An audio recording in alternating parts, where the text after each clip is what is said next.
Hey everybody, this is Brad from Johnson Small Engines, better known as the one-hand mechanic. If I can do it, you can too. We are working on a Craftsman 28-inch easy steer snow thrower. This is a two-stage snow thrower and it has electric start, and I'm going to show you today how to start it and operate it. First thing you want to do is make sure you have a full tank of gas before you go out. Straight unleaded is what I recommend. High test if you can do it, or even the non-ethanol gas is even better. We live in an area that we have the ethanol in the gas, so we have to deal with it, but we use the high test. Check the oil here. I'm just going to unscrew it. Get yourself a nice clean rag. We just serviced this, so it's going to be very clean on dipstick, and you just want to go right between the dots right there. I like to have it on the high dot.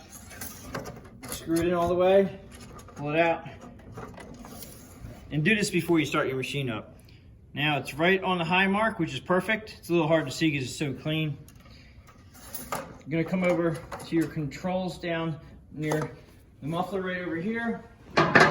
We have a throttle here, which has stop, rabbit, and turtle. Okay, now if you have it on stop, it is not going to run at all. So you wanna poke it up to about middle throttle to start it up. And then once it warms up, take it up to full speed. You have a on and off button here. If this button is not in, it will not run. So remember that.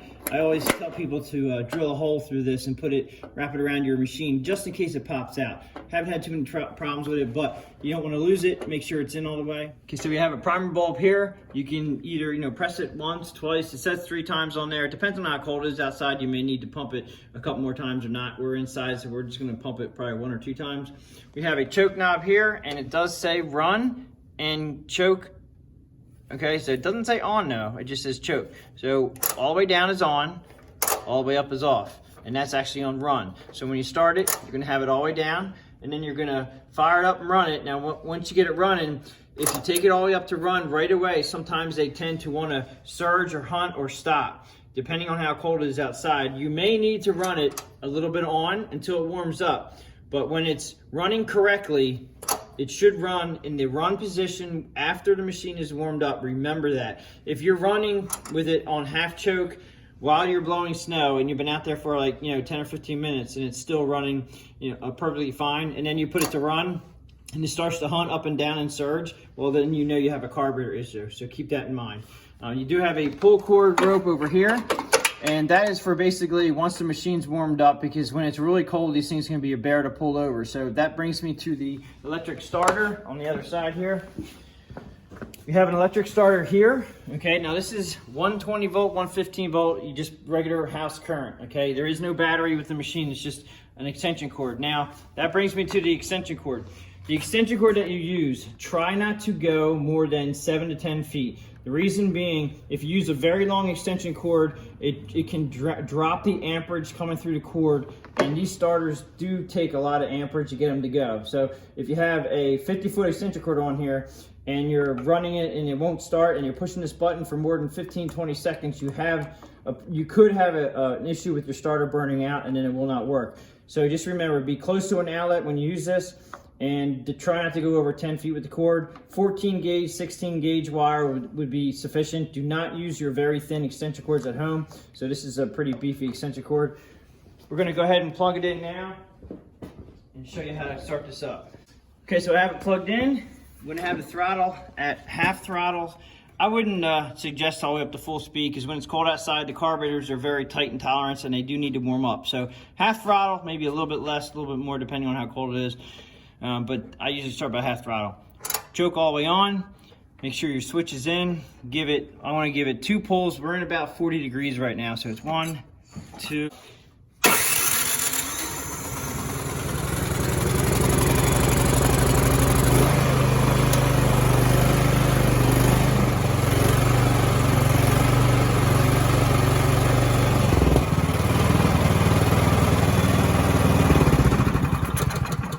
I did stop it by just pushing it all the way back to stop.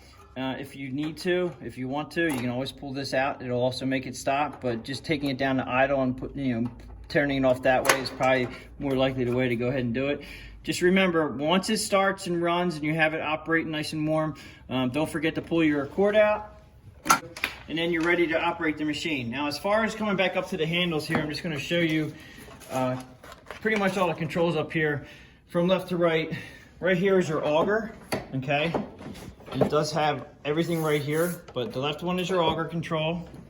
You have, this is what controls your chute left and right. You have to push the button in here, and then it's left, and then right.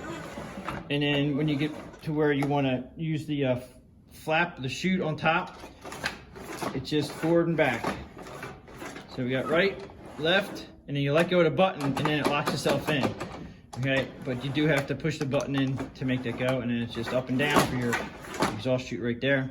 This is your speeds. You have forward and reverse, and this is your drive. Okay, so you set the handle down.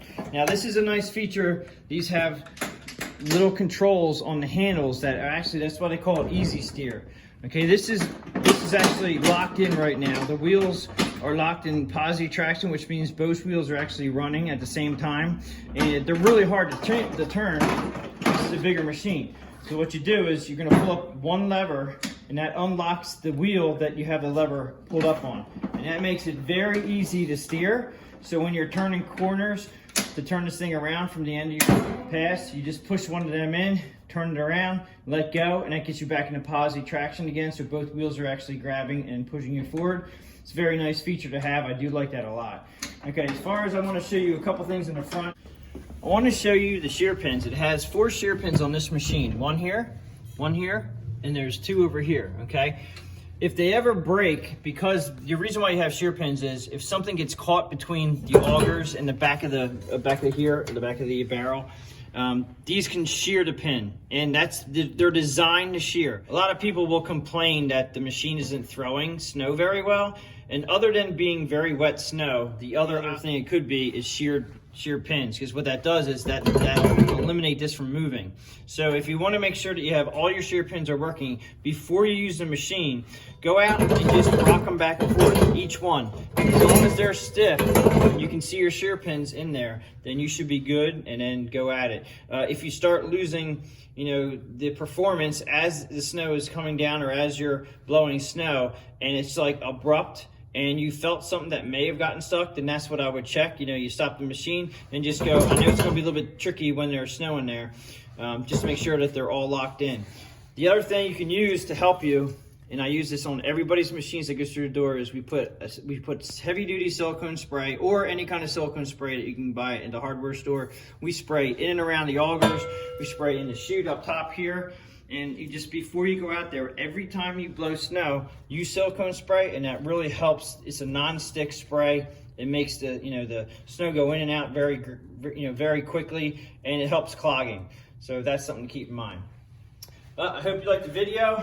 If you do like the video, please give it a thumbs up. Appreciate everybody watching my videos. Please subscribe, and I'll catch you on the next one.